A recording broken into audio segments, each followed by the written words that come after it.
यानी थप्पड़। बस रीमा, बहुत हो गया। तुम्हारी हिम्मत कैसी हुई मेरी पत्नी के ऊपर हाथ उठाने की? होती कौन हो तुम? यह हक तुम्हें किसने दिया? जैसे ही रीमा ने अपनी भाभी आंचल के ऊपर हाथ उठाया कि अचानक से ही रोहन सीमा का हाथ पकड़ चिल्ला पड़ा, भैया तुम इस औरत के लिए मुझसे ऐसी बातें क्यों कर रहे हो? खबरदार रीमा, जो तुमने अब आंचल के बारे में एक और शब्द भी कहा तो ये पत्नी है मेरी, कोई गैर नहीं। आज सुबह सुबह ही रीमा बड़ी ही जल्दीबाजी में हड़बड़ाते हुए ससुराल से मायके आई और घर में आते ही सबसे पहले अपनी माँ विमला जी के पास जाकर बोली, माँ कहाँ है तुम्हारी बहू? बुलाओ उसे। बेटी को घबराया हुआ वह सीने से लथपथ देख विमला जी ने कहा, अरे रुक जा रीमा, इतनी भी क्या जल्दी है बेटा, थोड़ी सांस तो ले ले, पानी पी ले। नहीं माँ, आपको पता है ना मेरे पास बिल्कुल टाइम नहीं है, पानी पीने की तो बात भी बहुत दूर की है। आप बस जल्दी से अपनी बहू को बुला दो, मैं बड़ी मुश्किल से टाइम निकाल कर आई हूँ। रीमा की जल्दबाजी देख विमला जी ने आंचल को आवाज दी, आंचल बहू आजा, देख तुम्हारी ननद आई है। क्या कह रही, इसकी भी सुन लो जरा। सास की आवाज सुन आंचल किचन से निकलकर आती है। गर्मी का मौसम, पसीने से भीगी आंचल को देखते ही तो पहले रीमा ने मुंह बना लिया, ऊपर से नीचे तक ऐसे आंचल का मुआयना किया जैसे किसी तुच्छ चीज को देख रही हो, जैसे आंचल उसके स्टेटस की ही ना हो।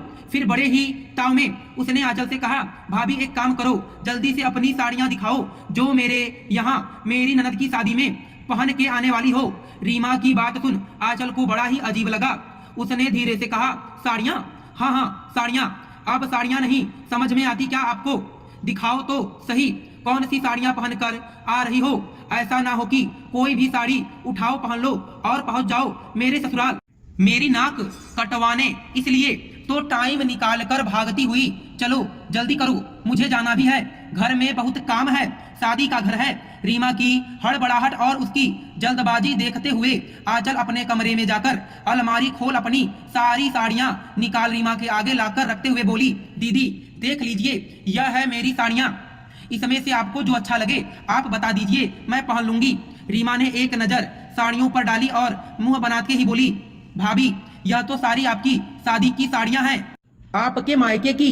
आंचल मुस्कुराते हुए बोली, हाँ दीदी यह मेरी शादी की साड़ियां हैं, इसी में से सोच रही थी कि कोई एक पहन लूं, आप बताइए कौन सी अच्छी लग रही है? अच्छी? भाभी तुम्हारा दिमाग तो सही है। माँ यह सब क्या है? यह साड़ियां पहनेंगी भाभी? ऐसी ही मिलती जुलती साड़ियां तो मैं अभी अपनी नौकरानी को देकर आई हूँ शादी में पहनने के लिए, और ऐसे ही साड़ी अगर मेरी भाभी भी पहन लेंगी तो बताओ, दोनों साथ में खड़ी हो जाएंगी तो कैसे पता चलेगा कि कौन मेरी भाभी हैं, कौन इस घर की नौकरानी? क्या मुंह दिखाऊंगी मैं सबको? क्या कहेंगे लोग? माँ यह सब तो नहीं चलेगा, तुम एक काम करो, इसके लिए कोई ढंग की महंगी साड़ी खरीदो, मेरी भी कुछ इज्जत है, वहां पर नाक ना कटवाओ मेरी। रीमा की बात सुन आंचल हैरान हो गई। उसने एक नजर अपनी साड़ियों पर डाली, एक से एक अच्छी साड़ियां थी। कितने प्यार से उसके मम्मी पापा ने उसके लिए यह साड़ियां खरीदी थी और महंगी भी थी, कोई भी साड़ी 3 से 4 हजार से कम की नहीं थी। फिर भी रीमा ने उन्हें तुच्छ कह दिया। फिलहाल तो बेचारी अभी आंचल को आए हुए मुश्किल से 10 महीने हुए थे इस घर में, और पहली बार वो रीमा के ससुराल जाएगी। रीमा की तेवर देख आंचल वैसे भी उससे डरती ही थी, इसलिए उसने कुछ भी बोलने की हिम्मत नहीं की। लेकिन विमला जी ने कहा, रीमा बेटा साड़ियां तो ठीक हैं, लेकिन अगर तुम्हें नहीं पसंद आ रही तो एक काम करते हैं, तुम परेशान मत हो, इतनी जल्दी नई साड़ी तैयार करना तो मुश्किल है, लेकिन हाँ बहू किराए की साड़ी पहन लेगी तो चिंता मत कर, मैं कोई अच्छी सी महंगी वाली साड़ी किराए पर ले लूंगी। एक दिन के लिए अब तो खुश है ना? हाँ माँ, फिलहाल तो किराए से ही काम चलाना पड़ेगा, क्योंकि इनकी तो औकात है नहीं ऐसी साड़ियां खरीदने की, मायके वाले तो खरीद के नहीं दे सकते, यह दिया है खरीद के। ये साड़ियां कहते हुए रीमा ने आंचल की 2-3 साड़ियां उठाई और उन्हें ऐसे हवा में उछालते हुए नीचे फेंक दिया। अब तक तो आंचल चुप थी, रीमा के किसी भी बात का कोई जवाब नहीं दे रही थी, लेकिन जैसे ही रीमा ने आंचल के मायके वालों की बेइज्जती करते हुए और उसकी मम्मी पापा की प्यार से खरीदी हुई साड़ियों को नीचे फेंक दिया, आंचल का खून खौल उठा। गुस्से में रीमा को देखते बोली, दीदी यह क्या कर दिया आपने? आपकी नजरों में इन साड़ियों की कोई कीमत नहीं है, लेकिन यह मेरे मम्मी पापा ने मेरे लिए प्यार से खरीदा था, आप इन्हें ऐसे कैसे नीचे फेंक दी? बस आंचल का मुंह खुलते ही रीमा हैरानी से आंचल को देखने लगी।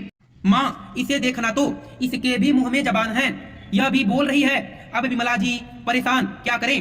बेटी को भी वह अच्छी तरह से जानती थी कि वह कितनी जिद्दी है और बहू की भी कोई गलती नहीं है, वह भी अपनी जगह बिल्कुल सही है। विमला जी ने बात को संभालते हुए कहा, अरे बेटा छोड़ ना तू, चल अब फैसला हो गया ना कि बहू किराए की साड़ी पहन लेगी, तू चल कुछ खा पी ले। अरे नहीं माँ, ऐसे कैसे, देखा नहीं आपने इसके तेवर, अरे वो तो मैं आपके कहने पर इसे बुलाने के लिए तैयार हो गई, नहीं तो मैं तो इसे बुलाने वाली भी नहीं थी।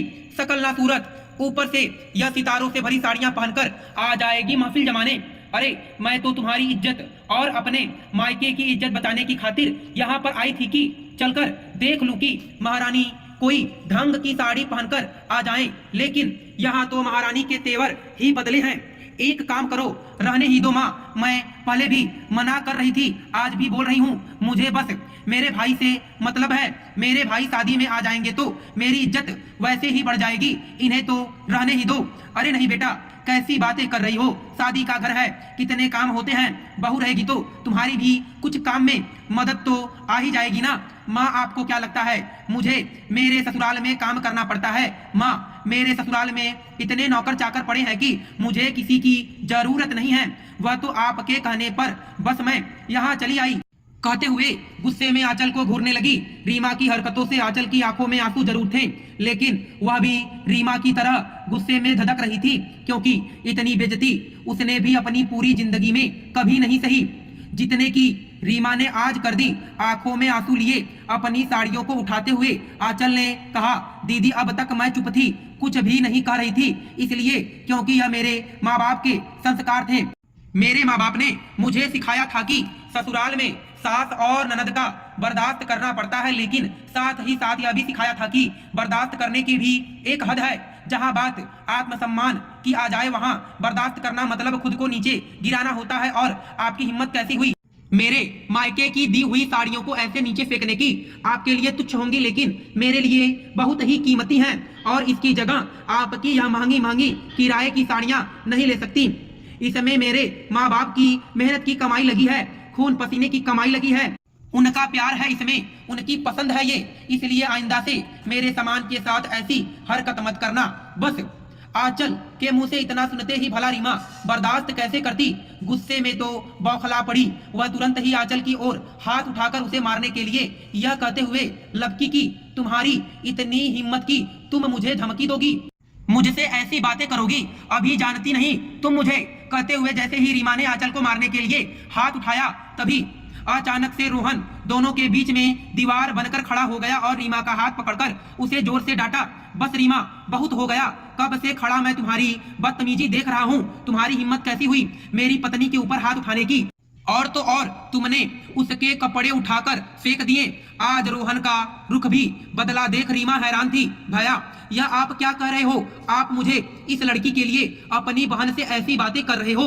शुक्र मनाओ कि अभी तक बातें ही कर रहा हूँ, नहीं तो थप्पड़ के बदले थप्पड़ लगाना मुझे भी आता है। और रही बात इस लड़की की, तो यह कोई ऐसी वैसी लड़की नहीं है, यह मेरी पत्नी है, इस घर की बहू है, और शादी के समय मैंने इसे वादा किया था कि इसकी इज्जत मान सम्मान की रक्षा करूंगा, लेकिन जिस घर में मेरी पत्नी की ही इज्जत ना हो, उसका ही मान सम्मान ना हो, उस घर में मेरी पत्नी तो क्या, मैं भी पूरी जिंदगी में कभी कदम नहीं रखने वाला।